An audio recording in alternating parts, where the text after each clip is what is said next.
কি ভাবছিস আমাকে দেখে হিংসা হচ্ছে হিংসা করিস না চেষ্টা কর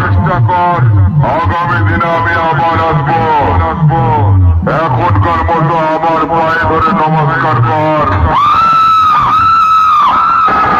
আরে দানবের মতো আমার সঙ্গে লড়তে চলে এলি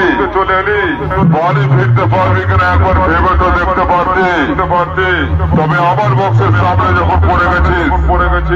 লেটারটা পাঠিয়ে দেব তোর বাড়ির লোকের কাছে কম্পিটিশনের মাঝে তোকে কুত্তার মতো হারিয়ে তোর শেষ কাজটা সর্ব পাবলিকের সামনে আমি সিরাজপুর পূর্ব বর্ধমানের সাউন্ড কি আছে তোকে কুত্তার মতো হারিয়ে তোর শেষ কাজটা সর্ব পাবলিকের সামনে আমি সিরাজপুর পূর্ব বর্ধমানের সাউন্ড কি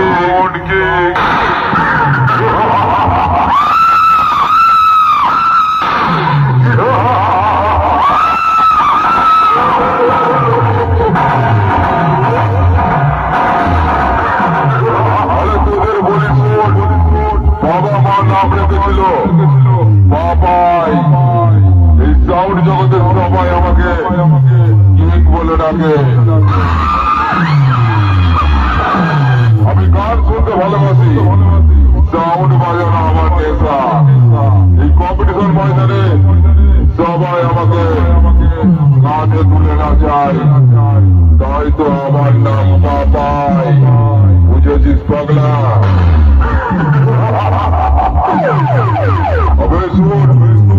আমি বাবার বলছি রে আমি যখন ফিল্ডে আসি মা কালীকে স্মরণ করে আসি তোদের মতো পাঠাগুলোকে নরবলি দেব বলে বুঝলি পাগলা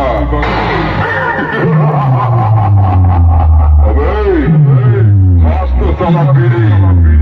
আমার সামনে গল্প দিচ্ছি আমি কি জিনিস এখনো তোরা চিনি না আমি সাউন্ড কিং এর মালিক বাবাই আমার সামনে যারা পড়ে আচ্ছা তারে বাবাই তোদেরকে সাবধান করে দিচ্ছি ভুল করে সাউন্ড কিং এর সামনে আসার চেষ্টা করিস না খার মুটকে ফেলে রেখে দেবো সালা আমি সিরাজপুর পূর্ব বর্ধমানের সাউন্ড কি আমার সামনে নিচু গলায় কথা বল আগে ধরতেছে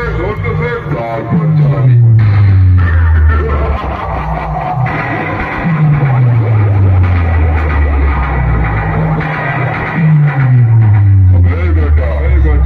এতদিন আমাকে যারা চিনতে পারেনি ওটা তার জীবনের স্বপ্ন ছিলাম আমি জানি না কম্পিটিশন ময়দানে কতজনের জীবন আমি শেষ করেছি দূর থেকে যারা ডায়লগ বলছি তারা কান করে শুনে রাখ যারা সাউন্ড কিং এর ভক্ত তারাই করবে তোদেরকে ধ্বংস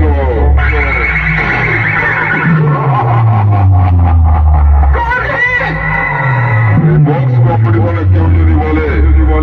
এখানকার 10টা নাম বল তাহলে বুক ঢুকে জায়গায় দাঁড়িয়ে আমার নামটা বলে দিবি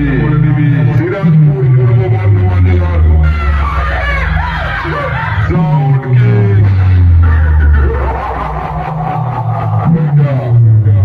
আমার সঙ্গে টক্কর দিতে এসে